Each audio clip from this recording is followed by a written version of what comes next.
दोस्तों नमस्कार, सभी का स्वागत है पर्वतजन डिजिटल पर। जैसे कि आपको कल ब्रेकिंग न्यूज़ दी थी पर्वतजन ने भी कि किस प्रकार से एक सबसे बड़ा जो मगरमच्छ की जो अब तक बात कर रहे थे वीडियो बीपीडीओ भर्ती में, वो मगरमच्छ एसटीएफ के हाथ लग चुका है और अभी और बड़ी बड़ी गिरफ्तारियां होनी बाकी है। ये तमाम एसटीएफ जो अपना काम कर रही है, जिस प्रकार से उत्तराखंड पुलिस ने अपना काम किया है, वाकई में काबिले तारीफ़ है। और सबसे ज़्यादा काबिले तारीफ़ वो शख्स भी है जिन्होंने शुरू से लेकर अभी तक की आवाज़ उठाई है, वो है बॉबी पंवार। आज हमारे साथ मौजूद हैं स्टूडियो में। बॉबी भाई, बहुत स्वागत है आपका। कितनी बड़ी लड़ाई मान रहे हैं, कितनी बड़ी जीत मान रहे हैं अभी तक की ये कि जो कल मगरमच्छ की जिसकी बात कर रहे थे, आखिर वो मगरमच्छ पकड़ ही लिया एसटीएफ ने? देखिए, लड़ाई तो बहुत बड़ी है और लंबी लड़ाई है। अभी लड़ाई का अंत नहीं है, लड़ाई को अंजाम तक पहुंचाना है। और जहां तक बड़े मगरमच्छों की बात है तो अभी मुझे लगता है कि अभी तक के जितनी भी गिरफ्तारियां हुई है 18, उनमें से सबसे बड़ी गिरफ्तारी मानी जाएगी। परंतु इससे भी बड़ी बड़ी गिरफ्तारियां होनी है। उसके लिए एसटीएफ की मैं टीम को धन्यवाद देना चाहूँगा, उनका आभार व्यक्त करना चाहूँगा कि जिस तरह से इन्होंने पूरी 18 गिरफ्तारियां पूरे पारदर्शिता के साथ जो किया है और इतने जल्दी में काम किया है, मतलब बहुत ही काबिले तारीफ़ है। पूरे प्रदेश का युवा आज एसटीएफ की टीम को सलाम कर रहा है। साथ में मैं मुख्यमंत्री धामी जी को भी, एक भ्रष्टाचार के खिलाफ उन्होंने जो एक हथियार चलाया है, इसकी भी मैं तारीफ़ करूँगा कि धामी जी ने बहुत ही अच्छा मतलब ये कदम उठाया है, क्योंकि इसका भंडाफोड़ होना ज़रूरी था। और आगे ये देखिए कि इससे बड़ी बड़ी गिरफ्तारियाँ जो होनी है, उनके गिरबान तक हाथ डालना पड़ेगा एसटीएफ को, यहाँ की सरकार को। और अभी जो कुछ लोग बचाए जा रहे हैं उन तक पहुँचना पड़ेगा। लेकिन अब बातें ये भी आ रही हैं कि जो और परीक्षाएं हैं उनमें भी बड़ी धांधली हुई है, क्योंकि फर्स्ट टाइम ये पकड़ा गया है। क्योंकि इसका नाम जो अभी पकड़ा गया है जिला पंचायत सदस्य हाकम सिंह, इसका नाम काफ़ी लंबे समय से चल रहा था। और परीक्षा धांधलियों में भी कि नाम सुनने को आ रहा, सूत्रों के आधार पर हम लोग देखें तो आपको क्या लगता है बाकी परीक्षाओं में भी धांधली हुई है, उन पर भी यही होगा? देखिए, बाकी परीक्षाओं में भी धांधली 100% हुई होगी। जिस प्रकार से ये भंडाफोड़ हुआ है, मैं समझता हूँ कि जो इससे पहले परीक्षाएं हुई, इसमें 2-3 घटनाओं को जोड़कर देख सकते हैं। आप कह रहे हैं कि पेपर प्रिंटिंग प्रेस से ही लीक हो रहा है, और प्रिंटिंग प्रेस में जो बंदा गिरफ्तारी जिसकी हुई है वो 2015 से कार्यरत है। हाँ, तो क्या वो क्या तब से ये पेपर बाहर नहीं भेज रहा होगा? और जिनके लिंक है, जिनकी आज गिरफ्तारियाँ हो रही हैं, उनके डायरेक्ट लिंक वहाँ से हैं। तो इन्होंने क्या और पेपरों में नहीं कराई होगी। कई मामले सामने भी आए, कई परीक्षाओं में मामले सामने आए, कई परीक्षाओं के मामले दबे भी। परंतु जांच तो अब जब बैठा ही दी है, तो उत्तराखंड सरकार को जो जीरो टॉलरेंस की जो बात करते हैं, उस परिभाषा को पूरी तरह से परिभाषित करना होगा कि जीरो टॉलरेंस होता क्या है। अभी भी मतलब कुछ कसर बाकी है। बिल्कुल कसर बाकी है। आप देख लीजिए कि आपके त्यागपत्र इस्तीफों से काम नहीं चलेगा ना। आयोग के अध्यक्ष ने इस्तीफा दे दिया कि भाई मैं इस्तीफा देता हूँ, यहाँ पर जो घटनाएं हो रही है, ये मतलब जो भी किया। उसके बाद आयोग के सचिव को वहाँ से हटाया गया। ठीक है, हटाया गया। हमारे काफ़ी लंबे समय से ये डिमांड थी कि वहाँ से संतोष बडोनी जी को हटाया जाए। ठीक है, उन्हें हटा दिया। उसके लिए भी हम उत्तराखंड सरकार का आभार व्यक्त करते हैं। परंतु उन्हें हटाया गया, उन्हें बचाना नहीं चाहिए, क्योंकि मैं समझता हूँ कि ये जो लिंक है, आपका कहने का मतलब कि हटाया गया, चलो कोई बात नहीं, हटा, लेकिन बचाना नहीं चाहिए उनको। अभी भी आपको लग रहा है कि आयोग के अध्यक्ष और जो सचिव हैं, उनकी कहीं ना कहीं इसमें मिली भगत अभी भी लग रहा है आपको? हम मान ही नहीं सकते कि बिना आयोग के इतने बड़े भ्रष्टाचार को अंजाम दिया जा सकता, वो भी हर परीक्षा में। हम कुछ नहीं, हम ज़्यादा डिमांड नहीं करेंगे। हम सिर्फ ये डिमांड करते हैं कि आयोग के अध्यक्ष और आयोग के सचिव और आयोग में कुछ और अधिकारी हैं, उनकी भी हम सूची देंगे। उनकी सबसे पहले तो संपत्ति की जांच हो, और इन सबकी 2 साल की कॉल डिटेल निकाली जाए। सबसे बड़ा मुद्दा, ये गौर करने वाली बात है, 2 साल की इनकी कॉल डिटेल अगर नहीं निकाली गई तो हम एसटीएफ की जांच को बिल्कुल अधूरा मानेंगे। कॉल डिटेल में किस किस से बात हो सकती है? कॉल डिटेल में मैं आपको अगर कह दूं तो बड़े बड़े माफियाओं से बात हो सकती है, बड़े बड़े पकड़े गए हैं अभी तक नहीं पकड़े गए, बड़े बड़े सफ़ेद पोस्ट जो नेता हैं हमारे, उनसे बात हो सकती है। इसलिए हम कॉल डिटेल मंगवा रहे हैं, और 2 साल की हमें कॉल डिटेल चाहिए। उसके बाद हम जांच को मानेंगे कि हाँ, क्योंकि यहाँ पर क्या हो रहा है कि यहाँ पर बचाया जा रहा है। तबादला करके या इस्तीफे दिलवा के आप बचा नहीं सकते। 2016 का मामला आप देख लीजिए, आरबीएस रावत ने इस्तीफा दी थी, उसके बाद क्या हुआ? कोई कार्रवाई हुई नहीं। लेकिन बॉबी भाई ये तो खुद अध्यक्ष ने कबूला है कि भाई उन्होंने विजिलेंस को और जो पुलिस को उन्होंने जांच दी थी, लेकिन वो खुद ही ढीली पड़ी हुई, उनके खुद बयान है ये अध्यक्ष साहब के। नहीं, मैं ये कह रहा हूँ ना कि विजिलेंस को दिया या पुलिस को दिया तो किसकी है? पुलिस और विजिलेंस किसके इशारे पे चलेगी? सरकार के इशारे पे चलेगी। सरकार यदि कह दे, पुलिस को अगर सरकार छूट दे दें कि आप करिए, जो सही है उसको सही, जो गलत है उसको उस हिसाब से देखिए और उस हिसाब से कार्रवाई करिए, तो मतलब ही नहीं कोई छूट सकता है। पुलिस और जांच एजेंसी के ऊपर से सबसे पहले सरकार का दबाव हटना चाहिए, उसके बाद ये कार्रवाई बढ़नी चाहिए आगे। अगर एस राजू साहब कर रहे हैं कि एसटीएफ और क्या कहते हैं विजिलेंस इनको दिया था, ठीक है। एस राजू साहब ने बहुत मतलब पहले दबाने की कोशिश भी की है। हमारे सामने वो चाहे ऑफ कैमरा हो ऑन कैमरा हो, कई दफ़े ये भी बोला कि कुछ नहीं है, जबकि उन्हें सब कुछ पता था। बडोनी जी को भी सब कुछ पता था कि क्या चल रहा है और कितने लंबे समय से चल रहा है। तो उन्होंने मतलब हमारे सामने ये बातें कही कि कुछ नहीं होता है। डीबी के लिए 1 महीने के अंदर इतना मतलब जो कार्यप्रणाली इतनी तेजी लाई अपने कार्यप्रणाली में कि जब कभी तक इतिहास में यूकेएसएससी के देखा नहीं गया। तो ये सब शंकाएं थी और फिर भी खारिज करते रहे कि कुछ नहीं है कुछ नहीं है। आज सब कुछ सामने है, परंतु मैं फिर भी कहता हूँ इनकी संपत्ति की जाँच हो, आयोग के अध्यक्ष सचिव और जो ये गिरफ्तारियां हुई है इनके संपत्ति की भी जांच हो कि इन्होंने कितने पेपरों को बेचकर कहां कहां संपत्तियां जोड़ी है, कहां रोडपति से करोड़पति बन गए हैं। इनकी संपत्तियों की जांच हुए बिना ना तो एसटीएफ की जांच पूरी होगी। अगर हाँ अन्य राज्यों में ईडी के छापे पड़ रहे हैं तो यहाँ डालिए, आप उत्तराखंड में ईडी के छापे डालिए। उत्तराखंड एक देवभूमि कहा जाता है। लेकिन मेरी एक चीज़ समझ में अभी तक नहीं आई कि अभी कह रहे हैं कि 83 लाख जो कैश जो बरामद हुआ है, तो मतलब इतने बड़े स्तर में अगर ये धांधली हुई है, क्योंकि डीजीपी साहब ने खुद माना है कि 50 अभ्यर्थी तकरीबन इसमें पास हुए हैं और भी हो सकते हैं, केवल 83 लाख अभी तक बरामद हुए हैं खाली पुलिस। आपको क्या लगता है कि कितने तक ये पूरा गोलमाल है, पूरा भ्रष्टाचार? देखिए, गोलमाल तो बहुत बड़ा है। बरामदगी में बात करूँ बरामदगी की, तो उसमें ये हो सकता है कि भाई ठिकाने लगा दिया है पैसा किसी माफिया ने या जिन्होंने ठिकाने लगा रखा है, वो नहीं हो पाई, वो वसूली नहीं हो पाई, एसटीएफ नहीं कर पाई। पर हाँ, अगर मोटा मोटा आंकलन किया जाए और पूरा इसको देखा जाए तो जब से आयोग बना होगा तब से करोड़ों का घोटाला है। कहीं ये ना हो 500, 600, 700 करोड़ का घोटाला तब से ये हो रहा होगा और ज़्यादा है। और इसमें ये बात भी कह देना चाहता हूँ, जो गिरफ्तारियाँ हो रही है इनके लिंक पहले यूबीटीआर से थे। जो यूबीटीआर परीक्षा करवा रही थी, हमारे उत्तराखंड सरकार के कुछ लोग कह रहे हैं या शायद मुख्यमंत्री भी कह रहे थे कि हम आयोग चेंज करेंगे। आयोग के बिल्डिंगों में खराबी थोड़ी है, बिल्डिंग चकाचक है, सब कुछ है। आयोग के अंदर बैठे लोगों में खराबी है। आप उनको बाहर निकालिए, वहाँ पर अच्छे लोगों को आप बैठाइए, उसके बाद आप चलाइए, पूरा आयोग चलाइए, ठीक है। परंतु ये जो यूबीटीआर से लेकर लोक सेवा आयोग और लोक सेवा आयोग से ये यूकेएसएससी तक जो पूरा जाल है, वो भी इन लोगों का है जिन लोगों की गिरफ्तारियाँ हुई है। इस संबंध में हम इसलिए इनकी संपत्तियों की जांच करना चाहते हैं कि भाई इंसान है तो वो अगर अपने संपत्ति का ब्यौरा देगा तो उस हिसाब से दे पाएगा जिस हिसाब से कमाता होगा। एक अगर कोई मध्यम वर्गीय परिवार है तो वो कितना कमाता है, या किसी अधिकारी को हम ले ले उसकी सैलरी के बेस पर या उसके अन्य जो कमाई के जरिए है उस आधार पर ही उसकी आंकलन कर सकते हैं। परंतु अगर उससे कई गुना संपत्ति ज़्यादा होगी तो जान सकते हो कहाँ से आया है और जान सकते हैं, है ना। सीधे तौर पर जो बच्चों के जो भविष्य के साथ खिलवाड़ हो रहा था, तो कहीं ना कहीं आज बड़ा सुकून उन बच्चों को भी मिला होगा जो दिन रात जो मेहनत करते हैं और एक्चुअल में नहीं निकाल पाते हैं पेपर, क्योंकि ये धांधली होती है और घर वाले भी सोचते हैं कि शायद हमारा बेटा ही निकम्मा है। अब बात हो रही है कि श्रेय लेने की। वही भाई देखा जा रहा है कि अब काफ़ी लोग इसमें आ रहे हैं और कह रहे हैं कि हमने ये मुद्दा उठाया है या इस तरह की, मतलब श्रेय लेने की बड़ी होड़ इसमें चल रही है। इस बारे में आप क्या कहेंगे? देखिए, मुद्दे जो भी होते हैं सबको आज़ादी है मुद्दे उठाने की और उठाने भी चाहिए। एक स्वस्थ लोकतंत्र के लिए मतलब ये आवाज़ें उठती रहनी चाहिए, क्योंकि कहते हैं ना कि जब सड़कें सूनी हो जाती है तो हमारी सरकारें आवारा हो जाती है। इस तरीके से जो कहते हैं जब सड़कें सूनी रहती है तो सरकारें, तो देखिए आवाज़ें उठती रहनी चाहिए, मुद्दे उठते रहने चाहिए। कोई भी उठाए वो कोई मायने नहीं रखता। परंतु हाँ, अगर कोई भी मुद्दे पे प्रत्यक्ष अप्रत्यक्ष रूप से समर्थन कर रहा है, उस मुद्दे को लोगों के बीच ला रहा है, सरकार तक वो चीज़ें पहुंचा रहा है, लेना चाहिए सर, कोई दिक्कत नहीं है उसमें।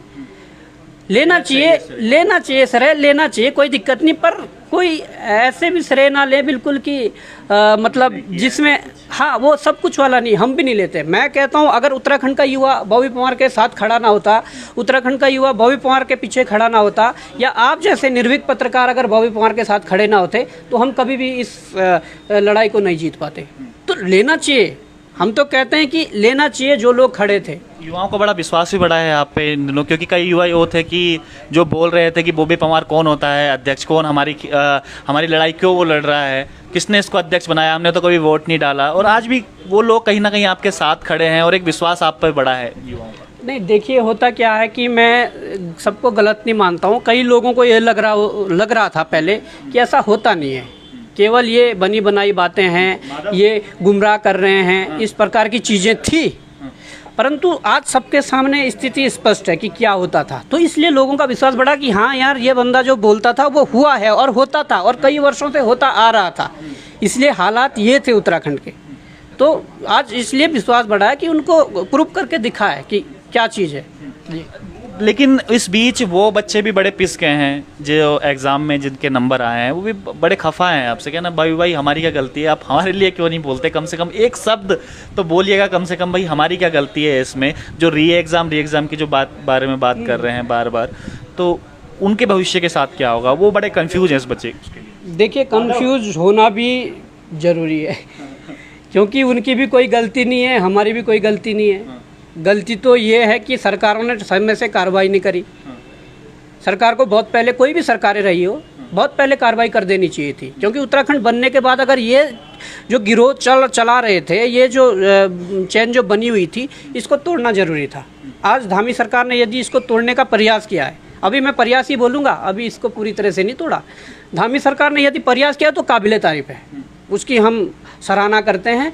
परंतु अगर कोई भी जो पहले सरकारें रही है या मुखिया जो रहे हैं, वो अगर ऐसी कोशिश करते तो शायद ये जो कह रहे हैं आज की हमारे भविष्य के साथ। आपको ये लगता है कि जो आपने पहले मुखियों की बात करी, क्योंकि देखा गया है जो जिला पंचायत सदस्य जो पकड़े गए उसके त्रिवेंद्र सिंह रावत जी के साथ बड़े अच्छे संबंध है, खुल के मैं ये बात बोल रहा हूँ लाइव में अपने, और कई फोटो उनके साथ वगैरह गए, तो राजनीतिक संरक्षण भी मान सकते हैं उस समय का?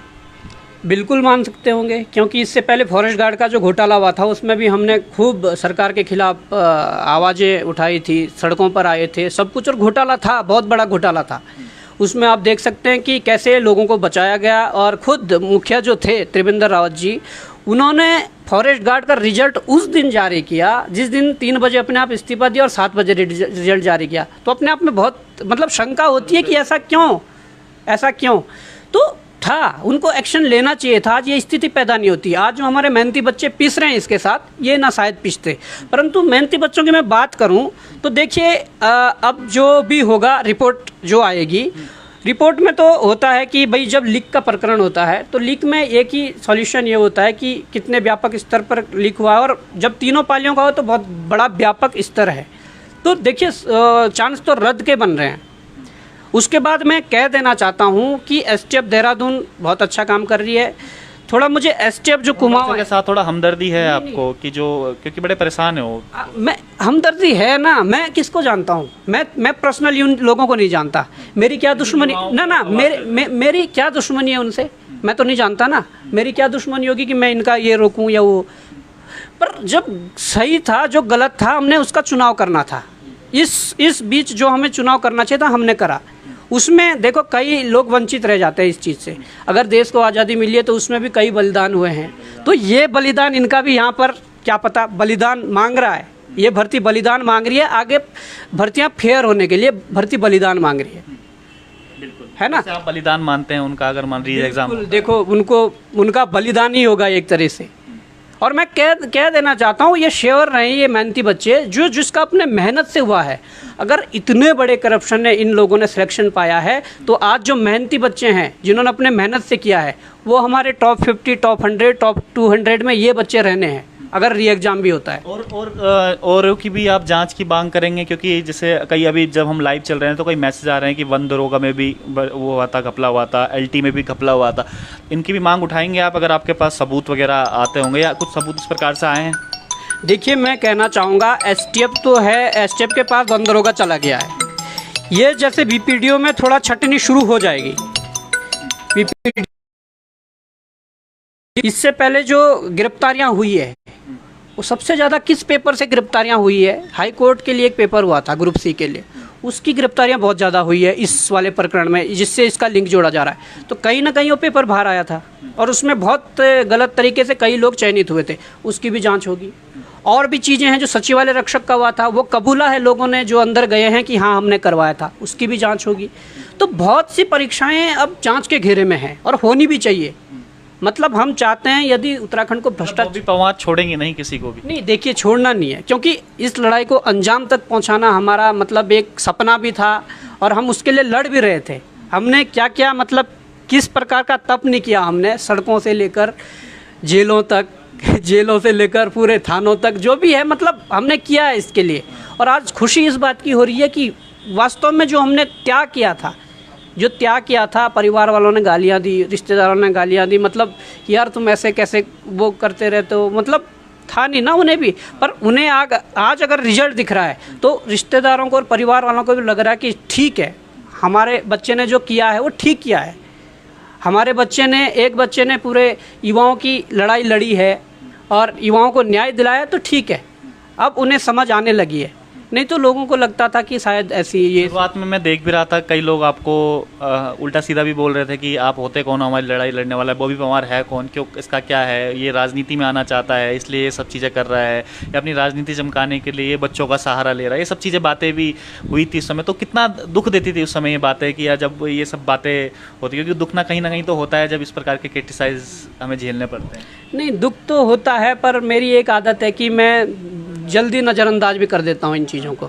क्योंकि मैं कहना चाहूँगा सबसे बड़ा एग्जाम्पल ये है, या ये बात कह लीजिए कि सबसे बड़ा रोग क्या कहेंगे लोग।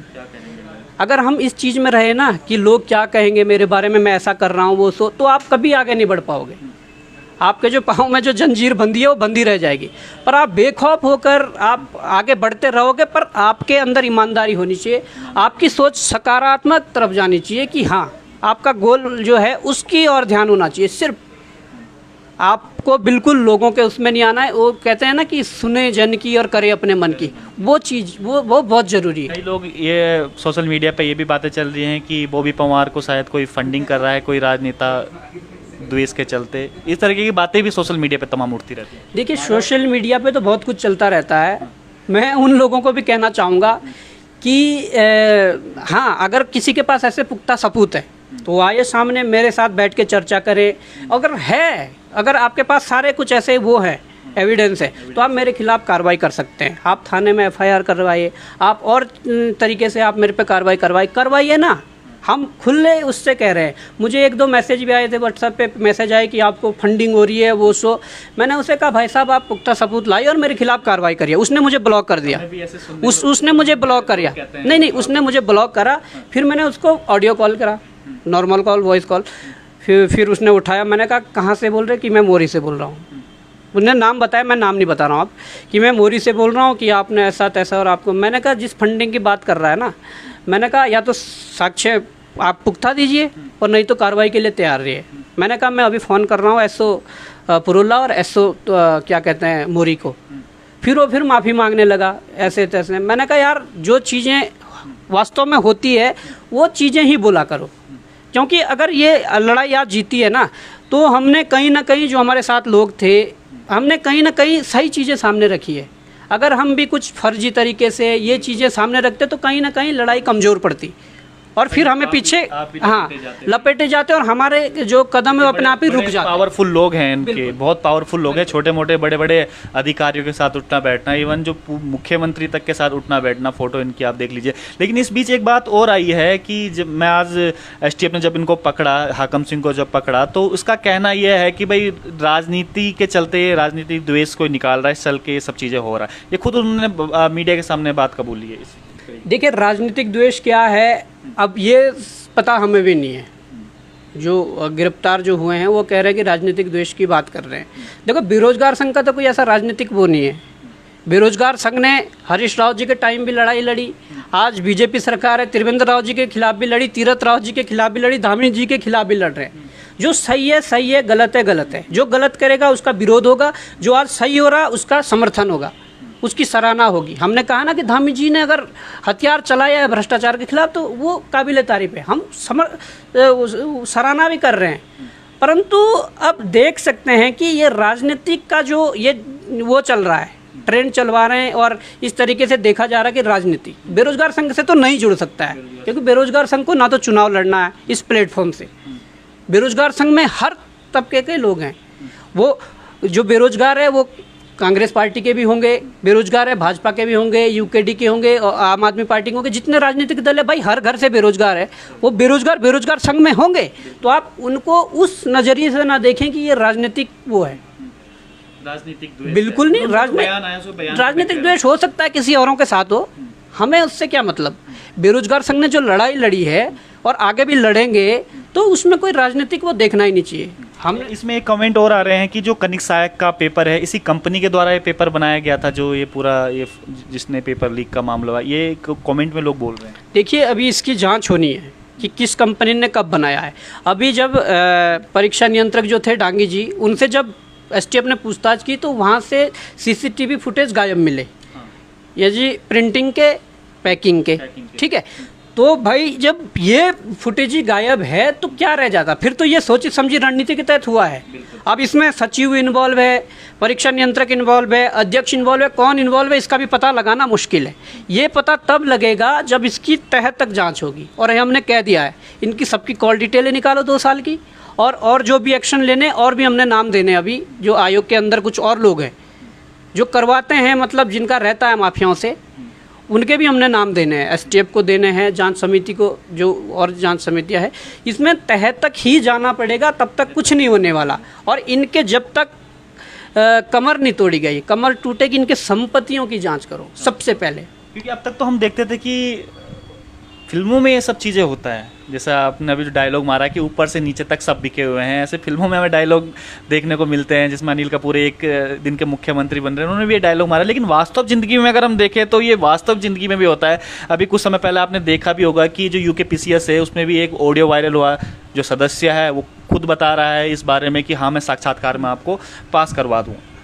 तो अब ऐसा लगता है कि मतलब ये बड़ा एक लोगों को भी लगने लगा है कि ये इस तरीके से सिस्टम काम करता है, मैनेजमेंट का एक पार्ट हो चुका है। लेकिन एक बोई पवार ने अकेले दम पर ये लड़ाई साबित करके दिखाई है कि सिस्टम इस तरीके से काम नहीं करता है। अगर वाकई में सिस्टम को अगर ढंग से झकझोरा जाए तो इसमें अच्छी चीज़ें भी हो सकती हैं, युवाओं को जो कहते हैं कि उनका हक हकूक वो भी मिल सकता है। देखिए ये बात जो आप कह रहे हैं ना सिस्टम वाली, तो आप पहले मूवी की बात कर रहे थे कि पिक्चर में होता है, तो कहीं ना कहीं मूवी भी जो बनती है वो इन घटनाओं पर आधारित ही होती है, होता है ऐसा। और आप कह रहे हैं सिस्टम वाली बात, मैंने पहले भी आपको एक बार कहा था कि यार लोग ना उत्तराखंड में जो सिस्टम है उसके अनुसार ही ढलने लगे हैं कि ऐसा ही चलता है। और ये बात आपने कल अपने इंटरव्यू में भी कही है, मैं सुन रहा था रात को, तो आपने भी ये बात कही है कि यार लोगों को लगता है कि जो सिस्टम बना हुआ जैसा चल रहा है वैसा ही चलना है। नहीं, जहाँ पर आपको गलत दिख रहा है विरोध तो करिए। आप पहले दिन अकेले होंगे, दूसरे दिन आपके साथ और जुड़ेंगे, तीसरे दिन और जुड़ेंगे, करवा बनता जाएगा। क्योंकि देखिए अगर हमारे समाज में गलत आदमी है तो गलत आदमी की संख्या बहुत कम है, वो हैं पावरफुल हैं, सब कुछ है, पैसे वाले हैं, पर उनकी संख्या कम है। समाज में हर आदमी गलत नहीं है, परंतु जब इस प्रकार की घटनाएं होती है और अगर उसका विरोध शुरू हो जाए या जो सिस्टम को अपने अनुरूप चलाना चाहते हैं उनके खिलाफ हुआ जाए तो कुछ भी संभव, मतलब है संभव, सब कुछ है संभव है, वो चीज़ें हम सुधार सकते हैं उस चीज़ को।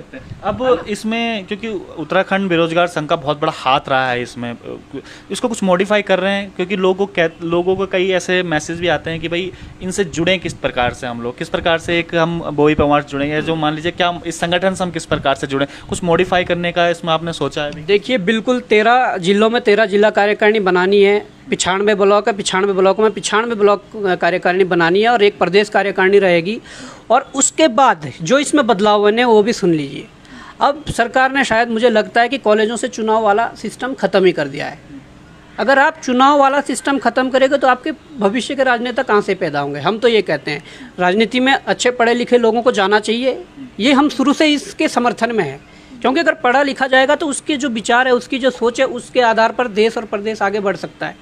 तो जो संगठन आज तक छात्र राजनीति करते थे, जो संगठन कॉलेजों में चुनाव लड़वाते थे, जो संगठन के पदाधिकारी या संगठन के छात्र नेता छात्रों के लिए कॉलेजों में किताबों की लाइब्रेरी के लिए लड़ते थे, वहाँ पर एग्ज़ाम उसके लिए लड़ते थे, अगर वास्तव में सरकार ने अगर ये ख़त्म कर दिया है चुनाव का, तो मैं उन लोगों को भी आह्वान करता हूँ, पूरे प्रदेश के जो छात्र नेता है जो जुड़ना चाहते हैं। कैसे जुड़ेंगे, वही मेरा सवाल। नहीं, मैं कहना बेरोजगार संगठन का जो विस्तार हो रहा है, इसमें एक बैठकें रखी जाएगी, जगह जगह बैठकें रखी जाएगी और जोड़ा जाएगा, और उन छात्र नेताओं को आगे आना चाहिए, इवन बेरोजगारों की लड़ाई लड़ने के लिए, समाज की हर लड़ाई लड़ने के लिए।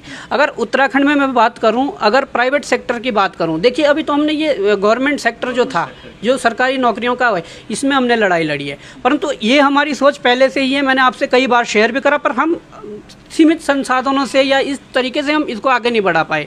जैसे प्राइवेट सेक्टर में कितना मतलब हमारे लोगों का वो होता है, की भी कड़ी रह जाती है, संविदा वाले जिसे हम लोग कहते हैं, जो सरकारी सब मैं वही आ रहा हूँ, प्राइवेट सेक्टर में कितना मतलब हमारे लोगों के साथ अन्याय होता है। और 70-30 का अगर रेशो देखें उत्तराखंड में, वो है नहीं, कागज में तो है कि 70-30 का है।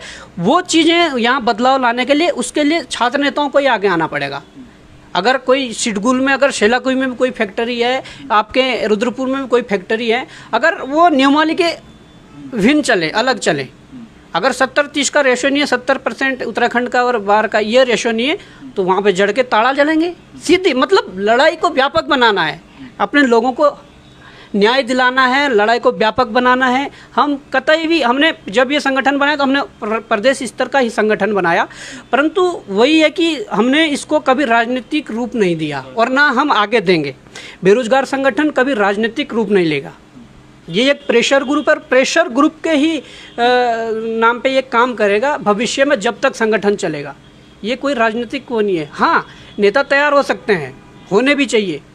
हम कहते हैं अगर किसान आंदोलन से नेता पैदा होते हुए, अगर बेरोजगार आंदोलन से नेता पैदा होते हुए, क्योंकि वो नेता अगर वहाँ जाएंगे तो वो अपनी समस्या को अच्छी तरह जानता है, अपने साथ खड़े लोगों की समस्या को अच्छी तरह जानता है। कितना मजबूत मानते हैं बॉबी पंवार अपने आप को, जो अकेले चले थे लड़ाई, एकला चलो की लड़ाई में लड़े थे, अब कितना मजबूत मानते हैं कि कितने लोग, कितने युवा, कितने छात्र उनके साथ खड़े हैं? देखिए, मजबूती तो अब ये देखिए कि छात्रों का लगातार प्यार मिल रहा है, यहाँ तक कि अभिभावकों के फ़ोन आ रहे हैं। सबसे बड़ी बात यह है, अभिभावक अपने बच्चों को कर्जा लेकर जो पैसा देहरादून भेजते थे, हल्द्वानी भेजते थे, श्रीनगर भेजते थे, उन अभिभावकों के कॉल आ रहे हैं। वो अभिभावक मुझे मिले भी थे अभी कई, जब मैं गांव जा रहा था तो रास्ते में कई जगह मिले हैं, और बोल रहे थे बेटा बहुत अच्छा काम हो रहा, हम तो मतलब हमारे बच्चों के लिए हमने सब कुछ दांव पे लगा दिया, हम कर्जा लेकर पैसा देते हैं, हम खेती कर कर पैसा देते हैं, परंतु सिलेक्शन ना होने का कारण अब पता लग रहा है। हम तो हमेशा अपने बच्चों को कोसते थे कि तुम निकम्मे हो, ये बात साबित हो गई है, और हमारे बच्चे मेहनत तो करते थे पर इनके कारण जो रह जाते थे, तो ये कारण है। तो हम कहना चाहेंगे कि समर्थन मिल रहा है पूरे प्रदेश से, अभिभावकों का, छात्रों का, युवाओं का, और यहाँ तक सामाजिक संगठनों का, सबका समर्थन मिल रहा है। अब जाते जाते लास्ट में, अब और क्या लड़ाई बाकी है अभी, और कितनी लड़ाई आप अब लड़ने वाले हैं, किन किन मुद्दों पे लड़ने वाले हैं अब आगे आने वाले जो साल हैं, जो महीने हैं? देखिए, मुद्दे बहुत हैं, लड़ाई लड़ने वाले चाहिए। मैं तो हमेशा यही कहता हूँ, मुद्दे बहुत हैं और लड़ाई लड़ने वाले चाहिए। अभी यूकेएसएससी का पोर्टल खोली है, यूकेपीएससी का भी जो आप जिक्र कर रहे थे ऑडियो वाला, उस ऑडियो के अतिरिक्त उसी पैनलिस्ट जिस आपका भी बहुत धन्यवाद किया है इस बार। नहीं, धन्यवाद मैं उनका भी करना चाहूँगा कि कम से कम वो आगे तो आई, क्योंकि हमारे जो समाज है, हमारे समाज में महिलाओं का इतना आगे फिर आना और इस तरीके की घटनाओं में मुझे नहीं लगता कि कोई उन्हें वो तह तक जाएंगे। हाँ, परंतु जिस पैनल की महिला बात कर रही थी, उस पैनल ही का एक मामला मेरे पास विद एविडेंस आया हुआ है, उसको जल्दी 1-2 दिन में खोलेंगे, क्योंकि बचने नहीं चाहिए। भ्रष्टाचारी जो है उन पे पूरी तलवार अगर चली है तो दो-धारी तलवार ही चलेगी, दो-धारी तलवार चलनी चाहिए भ्रष्टाचारियों पर। और ये युवा जोश, युवा ताकत ये होनी भी चाहिए, और ये सिद्ध करके दिखाया है बॉबी पंवार ने, और सीधे तौर पर अल्टीमेटम भी दिया है कि भाई भ्रष्टाचारी हैं वो बचने वाले नहीं हैं। अब ध्यान से देखिएगा, बॉबी पंवार आने वाले भविष्य में बहुत सारे लोगों की पोर्टल भी खोल सकते हैं। तो आप ये देखिएगा कि बॉबी पंवार एक बहुत बड़ी जीत, इसको हम मानेंगे, और जीत अब आगे भी बाकी है, क्योंकि अभी कई ऐसे नाम, कई ऐसे चिट्ठे खुलने बाकी हैं, क्योंकि जिन मगरमच्छों की हम बात कर रहे थे वो मगरमच्छ धीरे धीरे अब आ रहे हैं कब्जे में। बोई भाई, जाते जाते क्या कहेंगे युवाओं के लिए, क्या कुछ संदेश है? देखिए, मैं तो युवाओं के लिए यही कहना चाहूँगा कि जहाँ पर आपको गलत दिख रहा है, वो किसी भी फील्ड का मामला हो, ज़रूरी नहीं है कि फील्ड अलग अलग हो सकते हैं, परंतु जहाँ गलत है उसका विरोध करिए। आप पहले दिन अकेले रह सकते हैं, जिस दिन आप शुरू करेंगे उस दिन आप अकेले रहेंगे, परंतु जब लोगों को लगेगा नहीं वास्तविक ये है और इनके साथ खड़ा होना चाहिए, तो लोग अपने आप जुड़ते हैं। अच्छे काम के लिए हमारे समाज के लोग हमेशा समर्थन करते हैं। मैंने कहा ना कि पहले अकेले, फिर आपके साथ जुड़ेंगे लोग तो करेंगे, क्योंकि समाज में मैंने कह दिया कि बहुत कम लोग हैं जो गलत होते हैं, बाकी बहुत सारे लोग सही होते हैं और वो समर्थन करते हैं। तो मैं युवाओं को यही संदेश देना चाहूँगा, जहाँ पर भी गलत दिखे वहाँ पर उसका विरोध जरूर करिए। आप ये मत सोचिए कि मेरे विरोध करने से क्या होता, आप कर दीजिए, बस विरोध कर दीजिए, उसके बाद आगे ऊपर वाला अपने आप रास्ते खोलता है। बिल्कुल, और बहुत अच्छी बात बोई पवार ने जाते जाते कही है कि जो गलत होते हुए दिखे तो उसका विरोध आप जरूर कीजिएगा। और अब बॉबी पवार आपके साथ खड़ा है, एक युवा, मैं कहूँगा युवा जो लोगों की आवाज़ उठाता है, बेरोज़गारों की आवाज़ उठाता है, तो कम से कम अब आवाज़ उठाने वाला कोई है आपके बीच में। तो बहुत अच्छा संदेश के साथ प्रवचन डिजिटल में हम लोग लगातार इस प्रकार से लाइव और अपडेट आपको बताते रहेंगे कि किस प्रकार से अपडेट और क्या कुछ चल रहा है इस पूरे धांधली में। तब तक के लिए बने रहिए प्रवचन डिजिटल पर।